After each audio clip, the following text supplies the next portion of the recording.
A black man spent 28 years in prison for a crime he didn't commit. Then the real killer confessed. It was just another humid summer night in Southside Chicago when it all went wrong. The kind of night where sirens replace lullabies, and the hum of streetlights barely holds back the darkness, crawling between alleyways. In a corner store 2 blocks from the Dan Ryan Expressway, the life of a young black man changed forever. His name was Terrence Wilkes, and at 22 years old, he was the kind of man who walked like he had something to prove, because he did. Growing up in a place where every opportunity came with a warning label, Terrence had learned to move carefully. He worked 2 jobs. He had a girlfriend. He kept to himself. And still, all it took was 30 seconds. One scream, and the wrong place at the wrong time. Before we dive into what happened next, I want you to pause this video, take a deep breath, and drop your location in the comments. Where in the world are you watching from? We want to know, because stories like this don't just happen in one zip code. They happen everywhere. And if you care about justice, truth, and karma, make sure you subscribe and turn on your notifications. Because this story, you won't believe how it ends.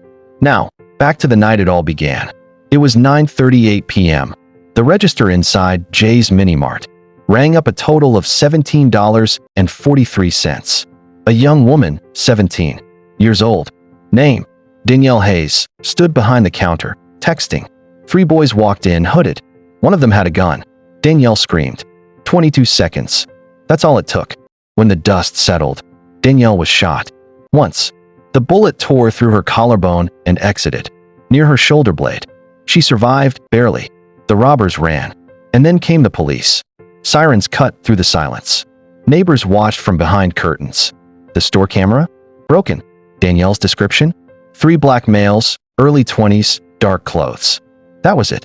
An hour later, Terrence Wilkes was arrested. He had been walking home from the community center, where he had just finished tutoring younger kids in math. His hoodie was dark blue. His shoes, dusty. He didn't run. He didn't hide. He didn't even resist. He said just 5 words. I didn't do it, sir. But it didn't matter. He was a black man, in the wrong neighborhood, during the wrong night. No witness. No weapon. No DNA. No prints. Still, he was booked. Still, he was charged. Still, he was tried. You'd think that's the worst part. It's not. The worst part came during the trial, when a jury, 11 white, 1 black, sat stone-faced as the prosecutor played on every fear they'd ever been fed about young black men and crime. They called him a thug. They said he fit the profile. They paraded his hoodie before the jury as if cloth could carry guilt. Danielle testified from a hospital bed, bandaged, traumatized, and unsure. She looked at Terrence. She hesitated. Then she whispered, I think it was him. And that was enough. The judge never questioned the lack of hard evidence. The defense attorney, appointed by the state, barely spoke. And after 4 hours of deliberation, the jury returned a verdict. Guilty. The room went silent. Terrence looked at his mother, who wept. His father, who clenched both fists until they shook. And then, Terrence turned to the judge and said quietly, You're locking up the wrong man. He was sentenced to life in prison. He was 22. He had never even held a gun.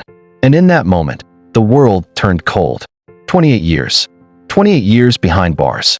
28 years of missed birthdays, funerals, sunrises, and everything in between. He learned to survive inside. He read books. He studied the law. He wrote letters, thousands of them, to organizations, lawyers, even talk shows. Most were never answered. He lost his parents within the first 10 years. Both died of heart failure. Some said it was grief. But Terrence kept believing. He knew he didn't do it.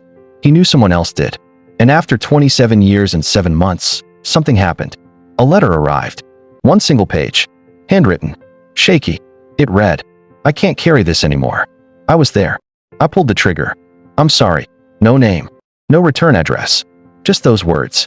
For the first time in almost 3 decades, Terrence's heart raced, not in fear, but in hope. But who wrote it? And would anyone believe him now? As Terrence clutched that letter in the dim light of his prison cell, one truth became painfully clear. This wasn't over. And justice? Justice was just getting started. Who sent the letter? Could it be verified? Was it a sick prank? Or the first crack in a wall that held an innocent man for 28 years? Up next, Terrence begins a dangerous quest to unearth the truth. risking the little hope he has left. The letter was folded in half.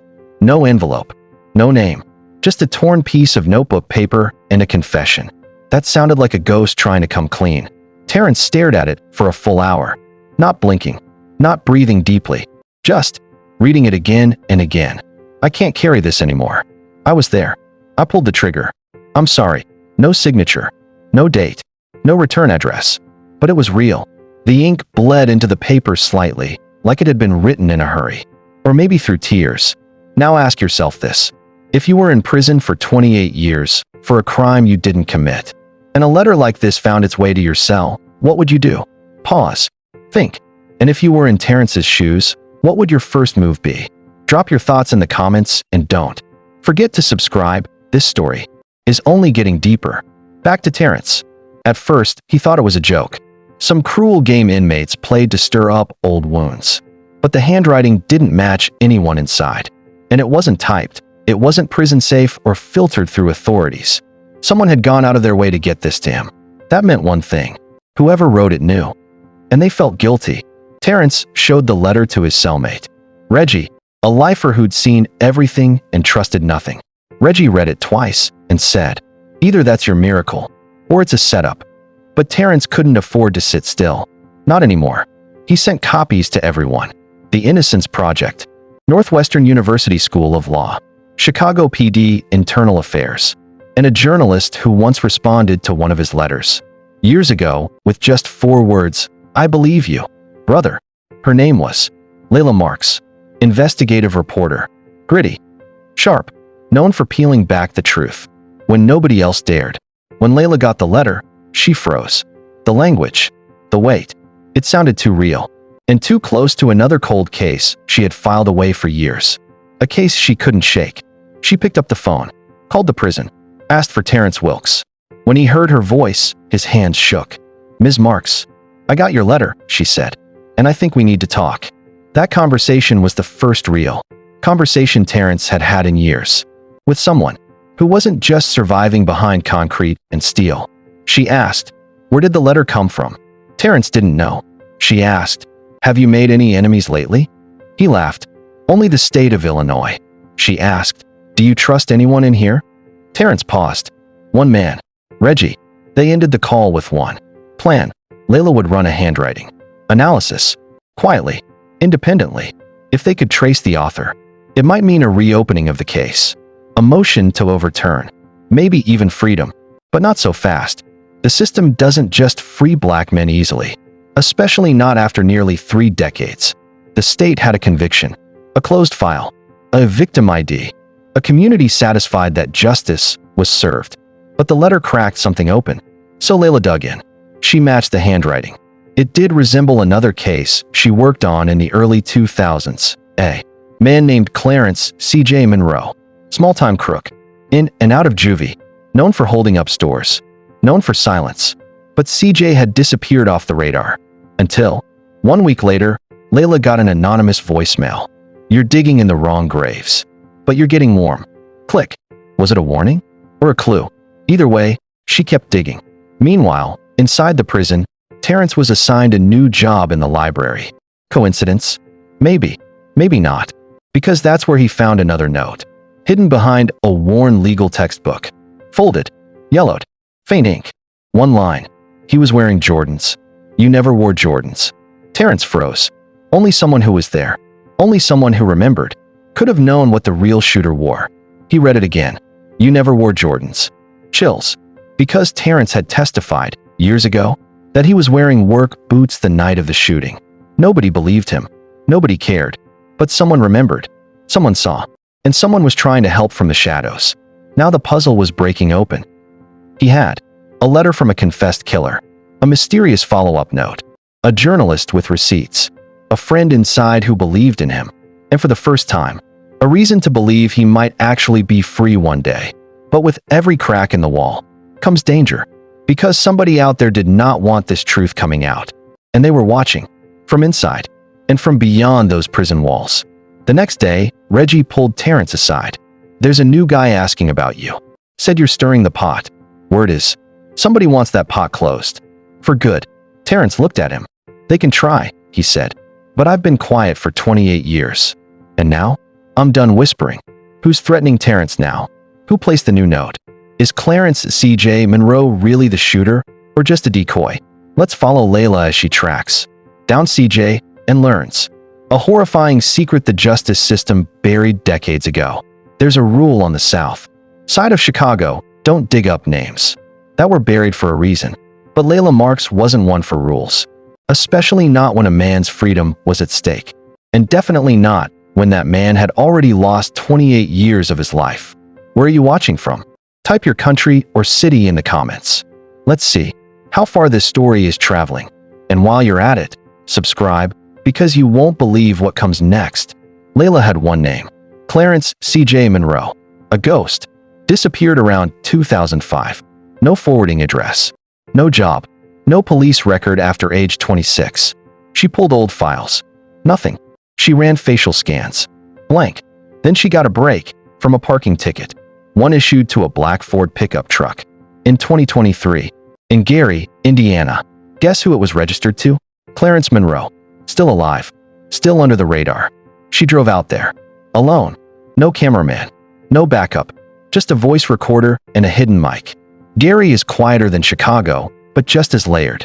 Broken porches, families trying, silence you can't explain. She found the house. Peeling paint. Dead grass. A red door. She knocked. A young man opened. About 20. Same eyes as CJ. Can I help you? She smiled. I'm looking for your father. The boy hesitated. He ain't taking visitors. Tell him it's about 1995, 47th Street. The corner store. The kid's face changed. He knew. He went back inside. Seconds later, Clarence Monroe walked out. Gray in his beard. Limp in his step. Eyes haunted by something you couldn't fake. He looked at her and said, "You're not the first one to come asking, but you're the first one I'm going to answer. Let's pause here. If someone confessed a crime to you, that put another man in prison, what would you do? Drop your thoughts in the comments." Because CJ was about to drop a truth bomb that could shatter the entire case. Inside the living room, CJ sat across from her. No music, no TV, just a wall clock ticking like a heartbeat. Layla hit record. "Mr. Monroe, did you kill Michael Granger in 1995? CJ didn't blink. "I was there. I didn't mean to. We just wanted to scare him. But he grabbed my arm, and the gun went off." Silence. "Terrence Wilkes," Layla said, "has been locked up since that night. He says he's innocent." "He is," CJ said. "Always was. I tried to come forward. Twice. First time, my mom begged me not to. Second time, I wrote a letter. But I couldn't. I couldn't face the courtroom." "Did you write this?" She handed him a photo of the first letter, the one Terrence got. CJ nodded slowly. "Yeah, that was me." "Why now?" "Because I'm dying. Stage 4 lung cancer. My son doesn't even know. And I ain't about to leave this world with that man still locked up." Boom. Right there. A full confession. But here's the problem. In the eyes of the law, it meant nothing. No signature. No sworn affidavit. No court appearance. No recorded testimony under oath. And CJ wasn't about to walk into a courtroom. He was afraid. Of the cops. Of retaliation. Of reopening wounds from 30 years ago. Layla leaned in.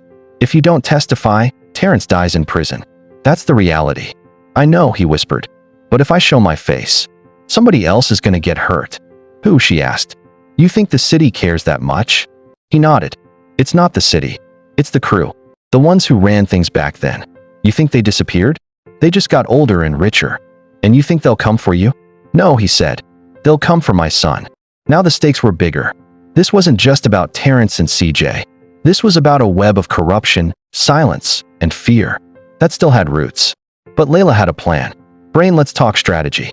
If you were Layla, and the key to freeing an innocent man is someone too afraid to testify, would you A. Record the confession secretly and leak it to the press? B. Find a way to get CJ to sign a written statement under witness protection? C. Try to expose the gang he's afraid of and force their hand? Drop A, B, or C in the comments. We're curious to see how you'd play this. Back at the prison, Terrence was getting restless. He had dreams now. Of air. Of laughter. Of holding his mother's hand, who had passed away in 2018 while he was locked up. He didn't get to say goodbye. Didn't get to see her laid to rest. Didn't get to thank her for fighting for him all those years. But now, maybe, her prayers were finally reaching heaven. One night, he got called to the warden's office. Strange. He walked in. The warden looked tense. "You've got a visitor." She came with paperwork. "And it looks serious." Terrence's heart pounded. Could it be Layla? It wasn't. It was a lawyer, pro bono, sent by Layla, holding a notarized affidavit. CJ had signed, sworn under oath, video recorded, statement submitted. Now, the legal gears were starting to turn. But just as hope entered the room, danger came through the back door. Inside the prison walls, someone slipped a threat under Terrence's bunk sheet. One line, in all caps: "Stop or bleed." Who's behind the threat? Will CJ's affidavit be enough to reopen the case? And what happens when an entire criminal network realizes their secrets might come crashing down? There are two types of prisons: the one with steel bars and the one with secrets. Terrence Wilkes had lived in both.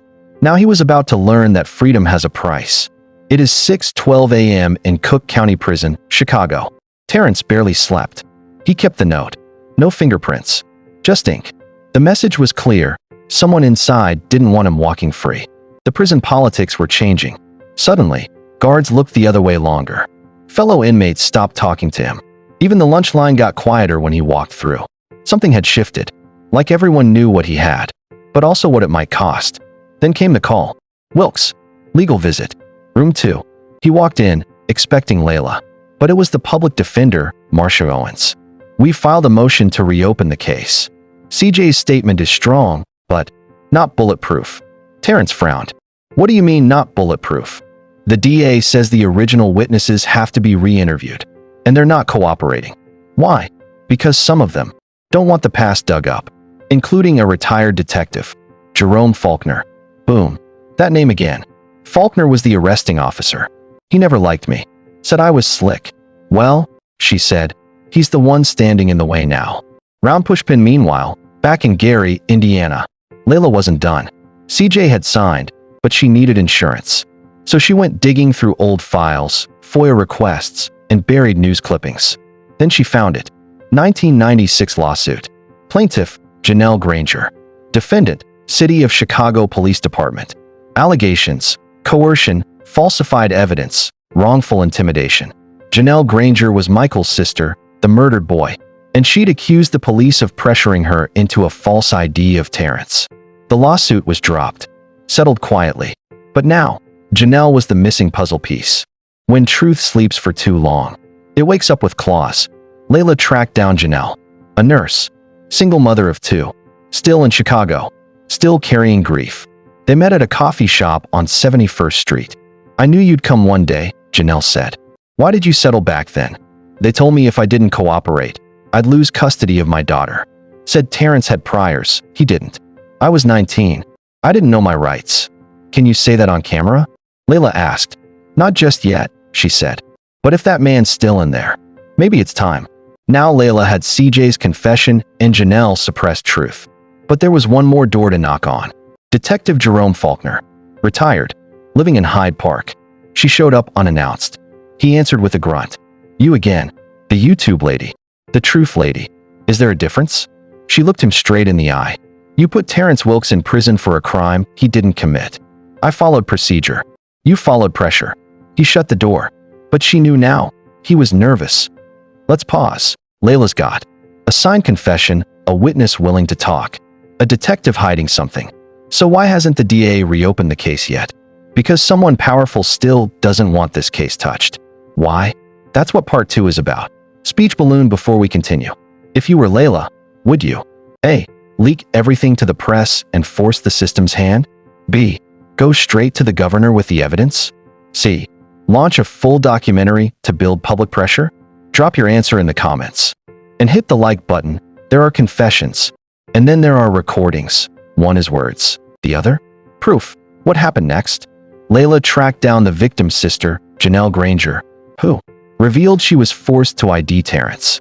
Retired Detective Faulkner slammed his door shut. Terrence got a threat in prison. The DA still refuses to reopen the case. Now, a new twist. A tape that was never meant to see daylight is about to surface. Direct hit real quick. Comment below. What do you think is worse?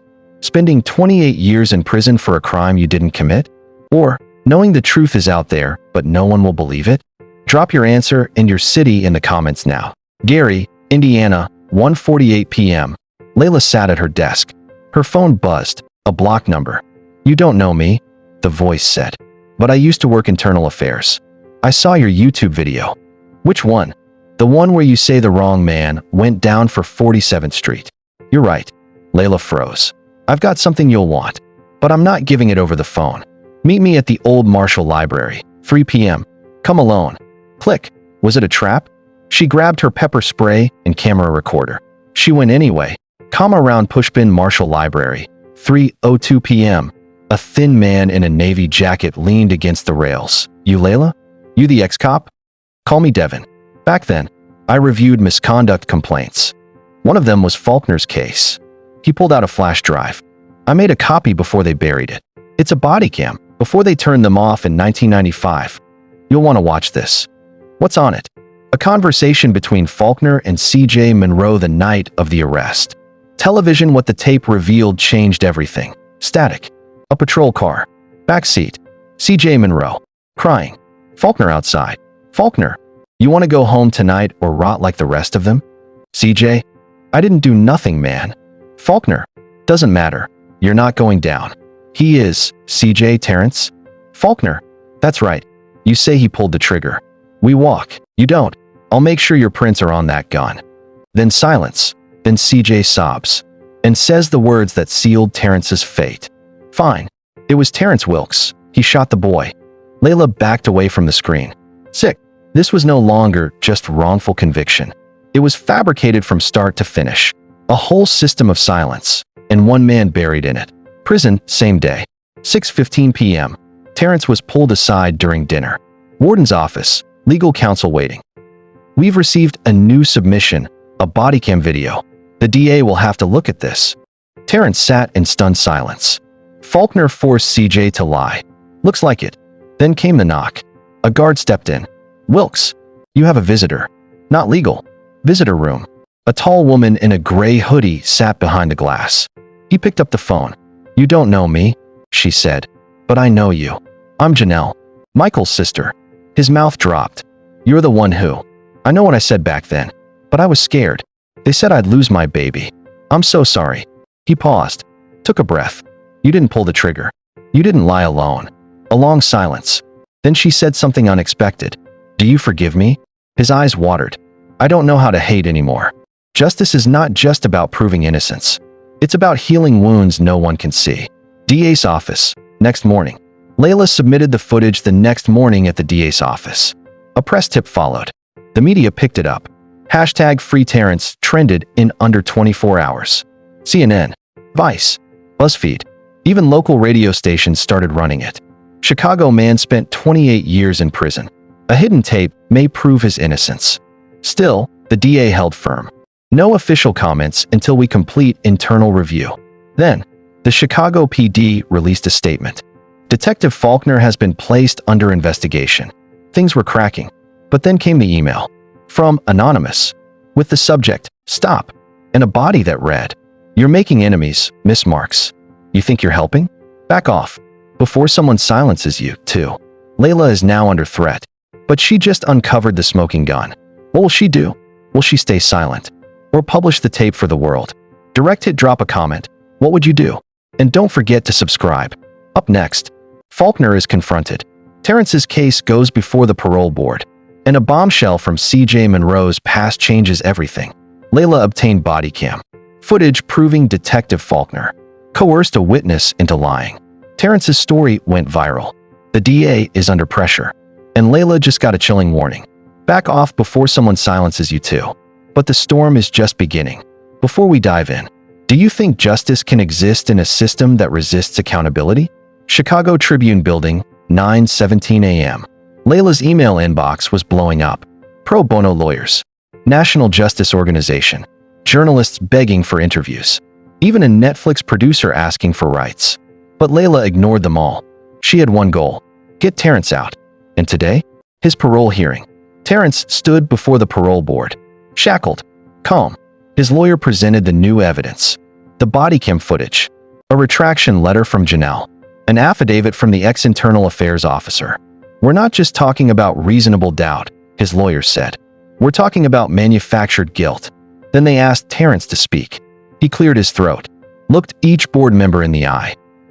I've spent 28 years asking myself the same question. What did I do to deserve this? And the truth is, I didn't. But I also learned something in here. Bitterness don't free you. Truth does. And if this board believes in justice, then I ask you to give me my life back. Round pushpin outside the facility, same time. Layla stood across the parking lot. Then a familiar voice behind her. You again. It was Detective Faulkner. You made me a villain online. But you weren't there in '97. You don't know what we were dealing with. Layla stayed calm. I know what I saw on that tape. Faulkner leaned in. You want the truth? CJ Monroe wasn't some innocent bystander. He was my informant. He was working for us. And that makes it right to frame Terrence? It made it necessary. At the time. Then he walked away. No apology. No remorse. But he slipped. Because that one sentence, CJ was our informant, would come back to haunt him. Layla tracked him down. He opened the door, eyes sunken, hands trembling. They're gonna kill me for talking, he said. Who? The police? I ain't saying no names. But yeah, them. I was 17. I ain't no better. They used me. She pressed record. Did Terrence Wilkes shoot Michael Granger? CJ swallowed hard. No. Then why'd you say he did? Because Faulkner said.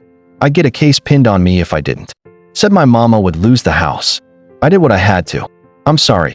Meanwhile, for 4:48 p.m. at the parole board office, a sealed envelope was delivered to Terrence's lawyer.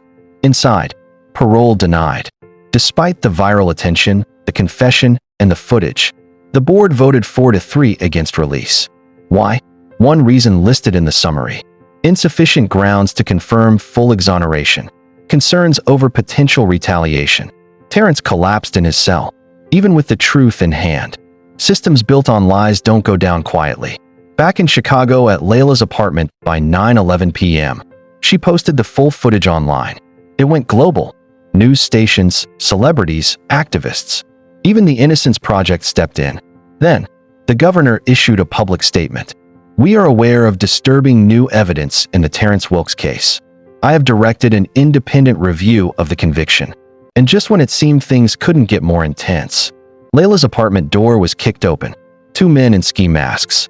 You should have stayed out of it, sweetheart. They smashed her camera, knocked her down, took her laptop. One whispered, last warning.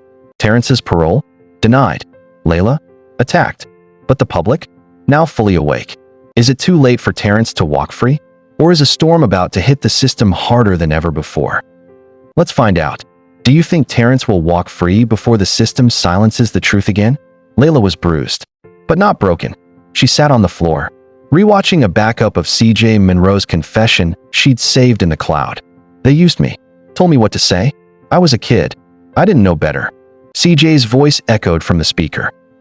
The world had seen the same footage. Now it was time to do what the courts wouldn't. Put the system itself on trial. Layla met Maya, one of the youngest black representatives in Illinois history. Outspoken, bold, reform-driven. You lit the fire, Maya said. Now let's burn down the lies. Maya called a special hearing. She subpoenaed Detective Faulkner, the lead prosecutor from the 1997 case, and CJ Monroe himself. The hearing was set for public broadcast. Terrence read the headlines in silence. Governor orders review of Wilkes' conviction. Body cam bombshell. Evidence of coercion confirmed. Whistleblower testimony to shake CPD. He looked at the prison wall where he had scratched 28 years of tally marks. God, he whispered, don't let them bury this again. A guard approached. You've got a visitor. It wasn't Layla. It was Jerome Wilkes, his younger brother, whom Terrence hadn't seen in 16 years. Round pushbin visitor room, moments later. Jerome had grown into a hard man. Tight jaw, cold stare. He sat across from Terrence without a word. You finally show up, Terrence said softly. Jerome broke the silence. I hated you, you know. I know. You left me out there with Mama gone, with people calling us killers' kids. I got jumped every day. Terrence nodded. Took it in. I didn't leave by choice, Jay. Jerome leaned forward. I saw Layla's video. I didn't want to believe it, but I do now. He handed Terrence something. A small, worn notebook. That's Pop's. Found it in storage. He wrote down everything from the trial. And he didn't believe you did it either. Terrence's hands shook. Another seed of truth found. Layla met her old journalism mentor, Vivian West, an award-winning former Chicago Sun-Times reporter who had mysteriously resigned in 1999, the year after Terrence's conviction. You knew something back then, didn't you? Layla asked. Vivian sipped her tea. They threatened my family. I had to walk away. But not this time. Vivian reached into her bag and handed Layla a manila envelope. Here, I kept it all these years. Inside, photos of Faulkner and the lead prosecutor meeting off the record at a warehouse. A signed, time-stamped memo that read, "The DA wants this locked down. No more reasonable doubt claims. Make it stick." Layla's breath caught. It was direct proof of prosecutorial misconduct. Quick question for you. If you had proof that could destroy your career, but free an innocent man, would you leak it? Detective Faulkner sat alone in the dark, watching news clips of Layla's expose. Then his phone buzzed. Unknown number. They're bringing you in for questioning. You need to disappear for a while. This wasn't supposed to go this far. And yet here we are. Click. Faulkner knew what came next. Either he ran, or he flipped. He looked at an old photo on his desk. Him and Michael Granger, the victim. I did what I did for you, Mike. But for the first time, he wasn't sure that was true.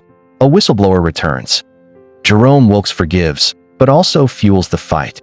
And Vivian West? She just dropped a bombshell that could unravel the entire justice system. But will it be enough? It was the public hearing on the case of Terrence Wilkes versus the people of Illinois. The chamber was packed. Journalists, activists, families, and over 1.4 million people watching online. Maya Collins took the podium. We are here not to relive the past, but to correct it. Today, we hear from those who lived this case. We follow the facts, and we let the truth, finally, stand trial. Round pushpin testimony number 1. C.J. Monroe. C.J. entered wearing a suit, head bowed. He sat before the microphone. I lied, he began. They told me what to say, threatened to take me away from my grandma if I didn't. They said Terrence was guilty. I just repeated what they told me. He took a deep breath. I was 9. Gasps. Maya leaned in. Who coached you? Detective Faulkner. And a man in a suit I now know was the DA. Why didn't you come forward sooner? Because I didn't want to die. CJ looked into the camera. I'm sorry, Mr. Wilkes. You didn't deserve this. Round pushpin testimony number 2. Vivian West. Vivian stepped up with a manila folder in hand. In 1998, I was a reporter investigating inconsistencies in the Wilkes case. I found surveillance photos, memos, a cover-up. When I brought it to my editor, I was told to drop it or lose everything. She pulled out a document. This is a signed memo from the lead prosecutor, dated 1 week before Terrence's trial. It says, no more delays. Lock this up before Collins stirs the pot. That's Maya Collins' late father, a civil rights attorney. Camera pans to Maya, who covers her mouth, stunned. Direct hit, take a second. Loudspeaker, what would you do if your family name was buried in decades of injustice? Tell us in the comments. Round pushpin testimony number 3. Internal Affairs Officer Hector Lemoyne. My department received 2 anonymous complaints about Detective Faulkner in 1999 and 2002. Both were buried. The most damning? A witness claiming Faulkner withheld exonerating evidence. Today, I submit this flash drive. He slid it across the table. On screen, a 1997 video interview. A girl, maybe 14, crying. I saw a tall white guy run. Not a black teen. He had a hood on. He dropped the knife. Why didn't this video come out? Maya asked. It was marked irrelevant in the case file. The audience erupted. A peaceful protest had swelled. Signs read, Small Blue Diamond, Free Wilkes. Small Blue Diamond, Justice delayed is justice denied. Small Blue Diamond, one lie took 28 years. Reporters asked protesters, why now? One elderly woman said, because truth doesn't expire. Faulkner was supposed to testify, but he was nowhere to be found. A court bailiff approached Maya on stage, whispered something. She took the mic. Detective Faulkner has fled the state. The room gasped. A fugitive cop, a flood of hidden truth, and a court of public opinion that just turned into a firestorm. But there's one more witness. A person no one expected. Michael Granger's mother. The doors creaked. An elderly woman in a navy blue coat stepped in. The room fell silent. It was Elaine Granger, Michael's mother. Her face showed years of grief. But there was something else, a need to speak. I never wanted this. I buried my son, yes. But I buried the truth, too. They gave me a name, a face, Terrence Wilkes, and I took that name as justice. She paused, but I was wrong. A collective inhale rippled through the chamber. In 2006, I got a letter. No return address. It said, "Your son's killer ain't the one they locked up." I burned it, but I couldn't sleep. She took out a tiny, wrinkled envelope. I kept this. I kept it for 17 years. Round pushpin flashback, Elaine's memory, 2006. A man sits across from her at a bus stop. Whispers, "The boy they jailed. He's not the one. Look closer at the records." He hands her a paper and walks away. Elaine didn't follow. She never told anyone. Until now. Round pushpin back to the chamber. Elaine places the letter into evidence. Maya reads it aloud. "They buried my brother Michael, and then buried the truth. I tried to stay quiet, but I see the damage now. Free that man. I saw what happened. I knew the real killer." It's signed, A.J. Granger. Gasps echoed. "Maya, your son, had a brother?" "Elaine, half-brother. I didn't want the world to know. He was trouble from the start." Round pushpin meanwhile, outside, news breaks. Michael Granger's half-brother, A.J., may have witnessed, or even committed, the crime. Social media explodes. Hashtag free Terrence. Hashtag justice for Michael. Hashtag where is AJ? Round pushpin cut to Terrence Wilkes. In his cell. He watches on a smuggled phone. A tear runs down his face. "It wasn't supposed to take this long," he whispers. "But now, maybe they'll see." His cellmate nods. 28 years. And the world finally turned around. Later that night, Elaine returns home. Tired. Drained. But lighter. A knock. She opens it. Standing there. A.J. Granger. Gray hoodie. Bloodshot eyes. "I saw the live stream," he says. "Ma, I can't run no more." Elaine trembles. "It was you, wasn't it?" A.J. doesn't deny it. "I didn't mean to. But yes, it was me. I ran. I let them bury him. I let them take Wilkes." Elaine falls to her knees. What would you do if you were in A.J.'s shoes? Run again? Or face the world? Comment below. The chamber was packed. Cameras flashed. Phones were up. Bloggers, podcasters, legal experts. Everyone wanted in. Terrence Wilkes sat in the defendant's chair. But for the first time in 28 years, he wasn't the accused. He was the wounded. And the court, the same system that broke him, was finally prepared to listen. His hands trembled. He looked older than 51. His eyes had seen time warp. Lives pass by, justice mutate into bureaucracy. But something had shifted. Hope. 3 o'clock, 9 a.m. Reinvestigation hearing begins. Maya Langston adjusted her microphone. She was nervous, but determined. "Your Honor, we are here not to retry a case, but to expose the truth. And in doing so, to restore the life and dignity stolen from Terrence Wilkes." The judge, an older white woman with a tight bun and steady eyes, nodded. She had read the file. Her eyes hadn't blinked once through the 478 pages. She knew something was off. But today, the truth would speak. Terrence's legal team brought in a forensic expert from the Innocence Project. The partial print on the baseball bat did not match Mr. Wilkes. And more importantly, the DNA found under Michael Granger's fingernails? Not Mr. Wilkes either. It was never tested against anyone but him. That was 1995. This is 2023. The room went quiet. The DA tried to object. The judge overruled it. CJ, the boy who testified that he saw Terrence at the crime scene, was now a 41-year-old man. He sat in the witness box with shaking hands. "I lied," he said, eyes down. "Detective Faulkner told me if I didn't point the finger at Terrence, I'd be sent away. I was 12. I was scared. And I'm sorry." You could hear a pin drop. CJ began crying. "I ruined his life. He used to walk me to school. Terrence never hurt nobody." Round pushpin flashback. Terrence in 1995. Terrence was known in the community as Coach T. He wasn't a saint, but he was steady. He organized basketball games for the younger boys. He bought cleats for those who couldn't afford them. He had once stopped Michael Granger from shoplifting a Snickers bar. "Put that back, lil man," Terrence had said. "You don't gotta steal candy. You got a future." That moment haunted him now. If he had walked away that day, Would his name have stayed out of police files? A woman stepped forward. Vivian Osei, paralegal. She had been working night shifts just to afford law school. But she had found something. A memo, filed away in a dusty corner of the prosecutor's office.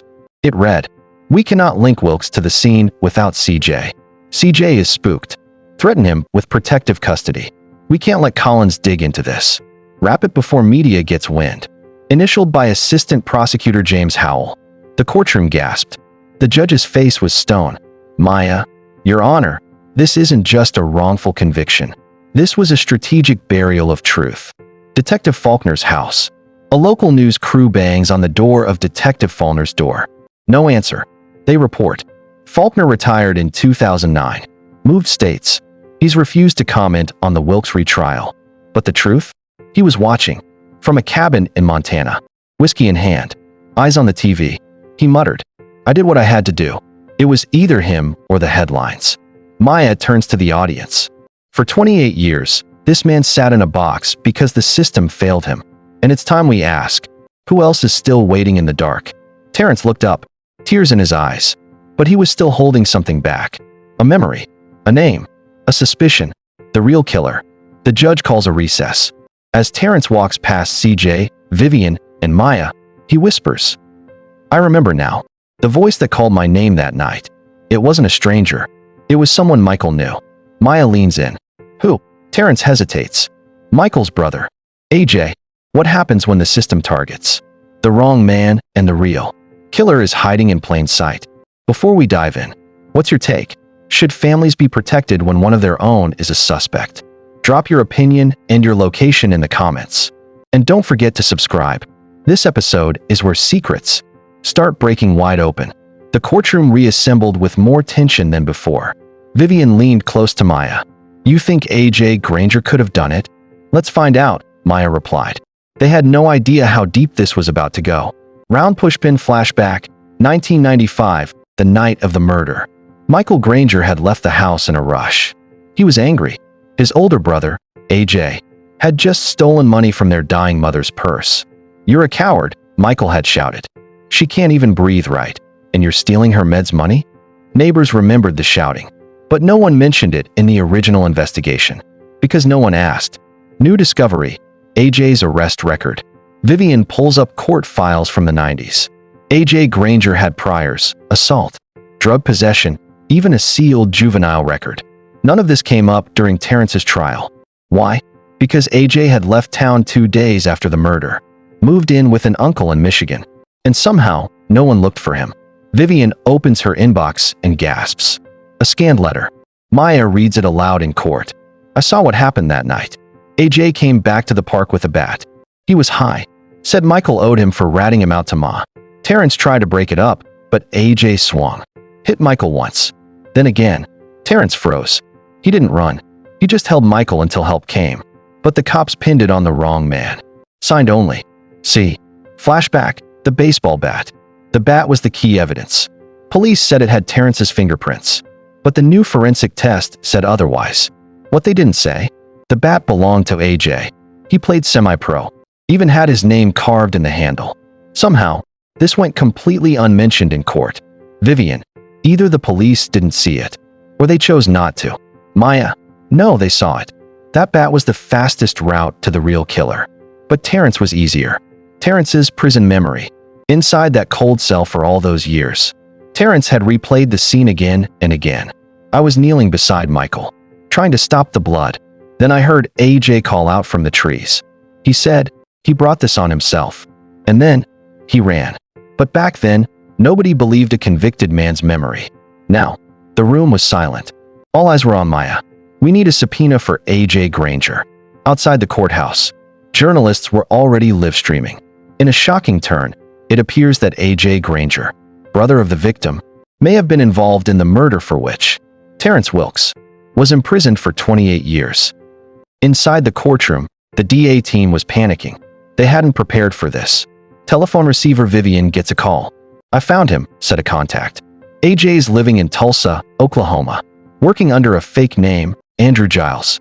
Got a record for bar fights and resisting arrest. You want him or not? Vivian looks at Maya. Maya nods. "Bring him in." The judge looks over her glasses. Ms. Langston, do you intend to call Mr. A.J. Granger as a witness? Maya stands up. No, Your Honor. We intend to call him as a suspect. Gasps echoed across the room. Terrence bowed his head. For the first time in 28 years, justice wasn't a dream. It was becoming real. Terrence Wilkes steps out of the courtroom for the first time a free man. The sunlight stings his eyes. But nothing hurts more than realizing what has been stolen.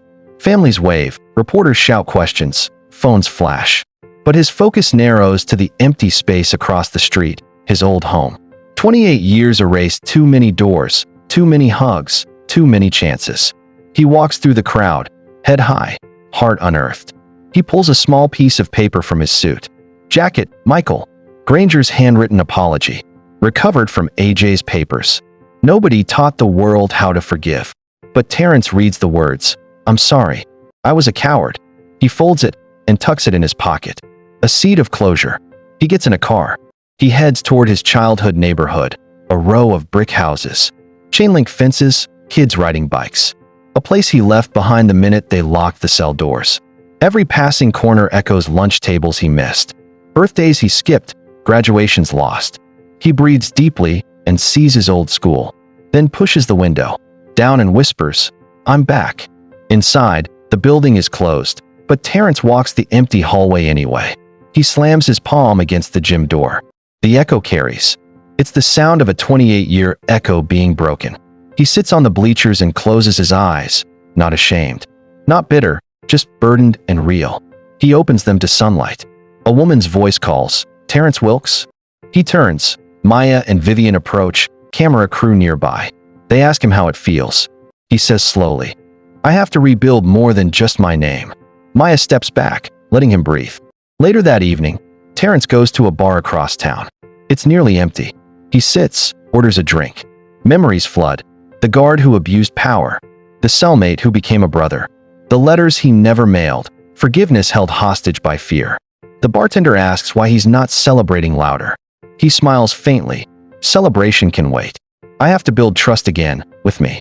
At home, the house is small and rented. Photos on the wall, none. There's a photograph of his mother and him as a child, taped to the fridge. It's the only anchor in a life unmoored. He pulls it down, studies her face. Remembers her voice. Believe in truth even when no one else will. He falls into a chair, exhausted. He receives a call from his estranged sister, calling for the first time in decades. Her voice cracks. She says she saw him on TV. They talk stiffly. She says she's sorry. He replies, we'll talk when I'm ready. He hangs up. He looks out the window at the night city lights, wonders how to start again. He digs through old cell records. There's one unopened voicemail, number unknown. His hand shakes as he hits play. A woman's voice says, Mr. Wilkes, if you're hearing this, I'm so sorry for what happened back then. You deserve everything taken from you. He presses stop. He knows this is only the beginning. He sets his eyes on tomorrow, reconnect. Speak to those who believed in him. To fight for reparations. File a civil suit against the city, demand accountability. He whispers, they owed me a life. I'm going to take it back. Terrence Wilkes didn't just walk out of prison a free man, he walked out with a mission. And that mission began with one name, District Attorney Harold Kemp. The man who had stood before a jury in 1995, pounding his fist, declaring, Terrence Wilkes is a danger to society. Terrence finds Kemp's office. Still working, still respected, still powerful. Terrence calls. No answer. He sends a letter. No response. Then he shows up in person. Security tries to stop him. But Terrence's presence, calm, composed, undeniable, creates a silent force no guard can contain. A receptionist whispers something into the phone. A pause. Then, he'll see you. Kemp is older now.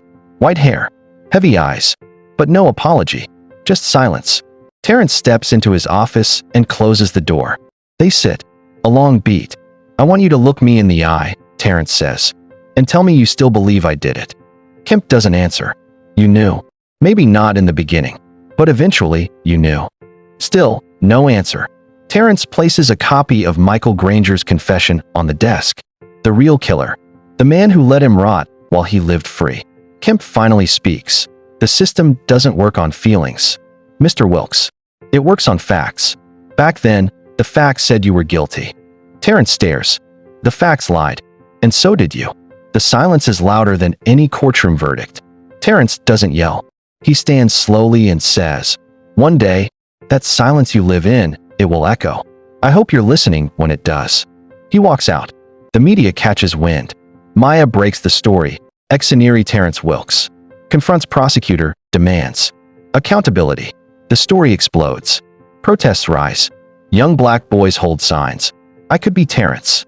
Mothers cry. Retired detectives speak out. An internal review is launched into Wilkes' case and dozens of others prosecuted under Kemp's tenure. Terrence meets other exonerees, men and women robbed of time, trust, and truth. They form a coalition. They speak in churches, schools, city halls. They start a fund, not just for legal support, but for therapy, housing, and second chances. But the backlash is real. Hate mail, online threats, a message scratched into his door. Should have stayed locked. Terrence doesn't flinch. He knows this is what courage looks like. Dirty, dangerous, and necessary. One night, Terrence receives a package. No return address. Inside, a worn Bible and a letter. Handwritten. "Terrence, my name is Evelyn Granger. Michael's mother. I only found out the truth last year. My son died last fall, but he told me everything before he passed. I know it won't bring back what was taken, but I wanted you to know. I believe you. I'm so sorry." Terrence reads it again and again. He presses the Bible to his chest. It's not closure, but it's weight, and it matters. Later, he returns to the prison where he spent nearly 3 decades. This time as a speaker. The room is packed. Young men in orange listen as he tells them, "Don't let this place define you. Fight for your name. It's the only thing they can't truly take." Tears fall. Guards turn away, pretending not to notice. But everyone feels it. Something shifted. Outside, Maya waits by the car. She looks at him and says, "You're starting a movement." He replies, "No, I'm reclaiming a stolen story." "You're still here? That means this story means something to you." Drop your location in the comments if you haven't already, and subscribe to be part of a community that believes in truth, justice, and second chances. Terrence Wilkes had been free for less than 2 years when his lawyer filed a federal civil rights lawsuit. The target, the city, the county, the police department, and the DA's office. The charge, malicious prosecution, withholding evidence, coercion, and destruction of a man's life. And this time, Terrence wasn't on trial. This time, he sat at the front of the courtroom not as a suspect, but as a plaintiff. The courtroom looked familiar. The walls, the chairs, the worn wooden benches. But the feeling? Completely different. Maya sat in the front row, camera off. No journalist today, just a sister to the man, who once stared at the ceiling of a prison cell, wondering if anyone would believe him. The city's legal team was sharp. Suits, folders, talking points. They argued Terrence had been lawfully convicted under the evidence available at the time. They claimed no personal malice, just a tragic failure of a flawed system. But Terrence's team had one thing the city didn't: the truth. They called forensic experts who testified how the evidence was tampered with. An old investigator took the stand and admitted being pressured to write reports that aligned with the prosecution's theory. But the turning point came unexpectedly. It was day 4 of the trial. The courtroom buzzed with routine tension. Then, the back doors creaked open, and an elderly black woman entered, walking slowly, a cane in hand. She moved with the quiet certainty of someone who had been carrying something for too long. She walked to the witness stand. "State your name," the lawyer said. A Netflix documentary was already in the works, but Terrence didn't want to be a celebrity. He wanted change. So he launched the 2985 project, named after the number of days he spent in prison for a crime he didn't commit. The mission?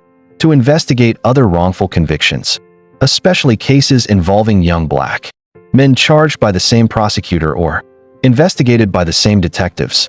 Maya joined as media director. Their team included a private investigator, 2 former public defenders, and a legal assistant who used to work at the very court that convicted Terrence. Everywhere he went, people stopped him, some with tears, some with stories, some with files, faded files, sealed transcripts, forgotten appeals. "I know my brother didn't do it," one woman said at a community event in Baltimore. "My son is in for life." "He was 15, said another mother in Houston. They threatened me to testify against my cousin, whispered a man in Detroit. Told me I'd go to jail too. The floodgates had opened. Terrence was no longer just a victim. He was now an advocate, a mentor, and a disruptor of an entire system built to bury men like him. Then came the meeting request from none other than the governor. He didn't want cameras. No press. Inside the governor's private office, he greeted Terrence with a tight smile. "You've become quite the face of reform," the governor said. "I didn't ask to be," Terrence replied, "but I'll wear it. Every day." The governor nodded slowly. "There's a seat opening on the State Commission for Criminal Justice Reform. I want you on it." Terrence blinked. This commission writes the laws that decide what's admissible in court, how evidence is handled, and what protections are available for the accused. The governor continued. "It's time someone who's lived the other side sat at the table." It was a win. A big one. Bigger than any viral post or check. But just as Terrence was preparing to accept, a folder landed on his desk at the 2985 project. No return address. No note. Just three things. A mugshot. A court transcript. A letter that began with the words, "I lied to protect you." Terrence sat down hard. It was a case from 1994. A robbery gone wrong. A man had died. A teenager, only 16, was convicted. The mugshot stared back at Terrence with unsettling familiarity. It was his cousin, Jamal, a boy who had been in and out of juvenile detention. A kid the family never talked about much after Terrence's trial. He flipped to the letter. It was from Jamal's sister, Nia, now grown, married, living in South Carolina. In the letter, she confessed, "You told me to lie. You told me to say Jamal was with us that night, so he wouldn't go to jail. But he wasn't. He killed that man, didn't he?" Terrence froze. He remembered it now. The panic, the fear, his cousin knocking on his window with blood on his shirt, and his own terrified decision to protect him. "I'll say he was here," Terrence had told Nia. "We'll protect him." He didn't mean it. Now, 31 years later, Jamal was still in prison, serving time, convicted because of bad legal representation, but kept there, in part, because of Terrence's lie. The irony was crushing. The man who had built a movement on justice had helped keep the wrong man behind bars. Or had he? Because the court transcript hinted at something more complex. Jamal had confessed, but later recanted, claimed coercion, claimed he didn't do it. Now Terrence didn't know what to believe. Was he about to free another innocent man, or expose a guilty one that he had helped protect? And how would the world react if they found out that the man who stood for truth had buried one? Have you ever uncovered a truth so deep, so messy, it made you question everything you stood for? This part is not for the faint-hearted. Stick around, comment where you're watching from, and subscribe. Because the past just walked in uninvited. Terrence hadn't slept. He'd read Nia's letter a dozen times. He knew what he had to do, but that didn't make it easier. So he booked a flight. No camera crew. No announcement. Just him and a notebook. Back to Augusta, Georgia, the place he swore he'd never return to. He drove past the faded basketball court where he and Jamal used to shoot hoops. Past the corner store where Jamal stole gum and Terrence covered for him. Past the alley where they once ran from police. Terrence for nothing. Jamal for something. He pulled up to Nia's house, heart pounding like a drum. She opened the door slowly. She looked older, worn, but her eyes, those eyes still held the guilt of 1994. "I didn't think you'd come," she said quietly. "I had to." Inside, over tea neither of them touched, she explained everything. "Jamal came home that night shaking," she said. "Said it went wrong. Said the man wasn't supposed to die. He begged us to cover for him." Terrence closed his eyes. "And I told you what to say." "Yes, and I did. But the system didn't care about our lie. They had his prints. They had his taped confession. They just wanted to lock up another black kid and move on. But what if he didn't do it?" Terrence whispered. Nia stared at him. "Then we helped put an innocent man away. And I've carried that on my back every day." Terrence walked out into the Georgia heat, mind spiraling. He called Maya. "You okay?" she asked. "No. And it gets worse. Jamal's been writing letters from prison for years, asking for a retrial. No one ever listened." "You think he's innocent?" "I don't know. But we owe him the truth." Terrence reached out to his lawyer. They got the case files. The original confession. Something felt off. The detective who took Jamal's statement? Detective Frank Rollins. The same man who handled Terrence's case years later. Terrence's blood ran cold. "This guy again," Maya whispered. "That's not a coincidence." They dug deeper. Turns out, Rollins had been involved in over 70 convictions, nearly all young black men. Many confessions were obtained without legal counsel. Many of those men never saw their families again. It wasn't just Jamal. It wasn't just Terrence. It was a pattern, a machine designed to chew up poor kids and spit them into concrete cells. Terrence stood before a mirror that night. He didn't recognize the man staring back. Not the rising civil rights hero. Not the ex-con. Not the accidental whistleblower. Just a man caught between truth and loyalty, justice and family, past and future. And he made a decision. He would petition the state for a full review of Jamal's case. He would launch a public investigation into Detective Rollins' conviction record. And if the evidence proved Jamal was innocent, he would go on national TV and confess to the role he played in helping bury his own cousin, even if it meant losing his platform, even if it meant losing everything. Because justice without accountability is just another lie. Terrence sat in a narrow, sterile hallway. The smell of bleach, metal, and something faintly rotten clung to the air. A correctional officer nodded to him, and the heavy steel door buzzed open. Jamal entered. Time had shaped him into something unrecognizable. Broad shoulders now slumped. Gray crept into his beard. His eyes, once wild, cocky, full of fire, were tired. But they locked eyes, and something cracked between them. "Terrence," Jamal said, voice hoarse. "So it's really you." Terrence couldn't speak. He stood. Jamal didn't move. "You came to see the ghost you helped bury?" Jamal asked, half smiling. "What changed?" Terrence's voice broke. "Everything." He sat across from him. "I know now. You didn't kill that man, did you?" Jamal leaned forward. "I told them. I told them again and again. I was there, yeah? But I didn't stab him. I tried to stop it. The real killer ran. I got caught. Then why confess? They beat me. For hours. Told me I'd never see my family again if I didn't confess. Said they'd charge my mama as an accomplice. I broke." Terrence's jaw clenched. "And Rollins?" Jamal nodded slowly. "He ran the show. Coached me through every word. Said if I said what he wanted, I'd get 10 years. That was 28 years ago." Silence. Terrence slid a folder across the table. "This is your petition for retrial.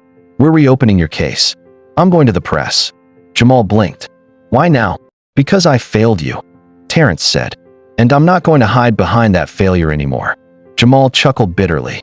"You know what they call me in here? Preacher. 'Cause I talk like someone who believes in hope. But I stopped believing years ago. Then believe again. You're not alone this time." The next day, the story broke. Activist Terrence. Ray calls for statewide investigation into wrongful convictions linked to retired Detective Frank Rollins. New petition to overturn conviction of Jamal. King gains traction after 28 years in prison. The media erupted. Some praised him. Others accused him of betrayal. Old skeletons rattled as other ex-convicts came forward, their stories eerily similar. The governor was forced to comment. A review board was formed. But then something Terrence never expected happened. Rollins himself released a statement. It read, "I served this country and this state for 35 years. I stand by my work. Any attempt to discredit me is politically motivated. I will not be silenced by former criminals seeking to rewrite their pasts." Terrence read it aloud during a press conference. Then he folded it, stared into the cameras, and said, "I may have been a criminal once, but at least I'm not pretending to be a hero." Meanwhile, Nia sat quietly in her apartment. She was watching the press coverage, watching Terrence rise and burn in real time. Her hands trembled as she picked up the phone. She dialed a number she hadn't in years. "Georgia Innocence Project, how can we help?" "I have a statement," she whispered. "It's about a murder in 1994, and a confession no one ever heard." The courtroom was filled to the brim. Reporters, law students, survivors of wrongful convictions, family members. A few state officials sat at the back, stone-faced. And in the center, Jamal King, shackled, in an oversized prison jumpsuit. But next to him, Terrence. Not as a lawyer, not even as a brother, as a witness. The judge adjusted her glasses and looked at the stack of documents in front of her. "Mr. King, you are petitioning this court for a vacated conviction and immediate release. This hearing is to determine the credibility of the evidence submitted. Let us begin." Nia was the first to testify. She told the story, trembling but firm. How as a teenager, she'd overheard Rollins threatening Jamal. How her father, a correctional officer, was told to keep Jamal isolated. How Rollins visited their house once, drunk, and bragged about cleaning up scum with fake confessions. Then came a second witness, a retired officer. He had been silent for 28 years. He testified to watching Rollins coach Jamal through a confession, line by line. The courtroom went silent. The judge called for recess. Outside, Terrence stood next to Jamal. They weren't smiling. They were breathing, finally. But then, Rollins arrived. Flanked by reporters, suited in arrogance, he stood tall and smirked at Terrence. "You think this'll stick?" he said low. "You have no idea what you've started." Terrence didn't flinch. "Oh, I do. You lit the fire. I just made sure the world smelled the smoke." Back in court, Terrence took the stand. His voice cracked once, but then it steadied. "I was wrong," he said, "and my silence kept another man in prison for 28 years. I can't give him that time back, but I can make sure no one forgets what we did to him." The judge listened. The jury listened. The world listened. 2 weeks later, the ruling came in. Conviction vacated. Mr. Jamal King is ordered released immediately. This court recognizes a miscarriage of justice and encourages a review of similar cases connected to Detective Rollins. Cameras flashed. People clapped. Jamal stood, frozen, until Terrence placed a hand on his shoulder. "Let's go home." But home wasn't what Jamal expected. The world had moved on without him. His mother had passed. His neighborhood was gentrified. His body, weakened by years of poor prison health care, trembled. But he smiled, because he was free. And with Terrence, he started something new. Together, they founded 28 Truths, a nonprofit focused on helping wrongfully convicted men and women rebuild their lives. Terrence spoke in universities, law schools, churches. Jamal became a symbol, a face for forgotten justice. But then one day, a letter arrived. It was unsigned. One sentence. "There's more." Jamal wasn't the only one Rollins buried. This story wasn't just about Jamal. It was about every person the system forgot, and every voice that rose to bring them back. Let this be your reminder. Sometimes, the hero is the one who returns, not to be praised, but to fix what he broke. What do you think was the worst injustice in this episode?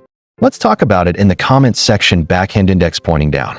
And don't forget to subscribe, tap the bell, and share this with someone who needs to see the truth.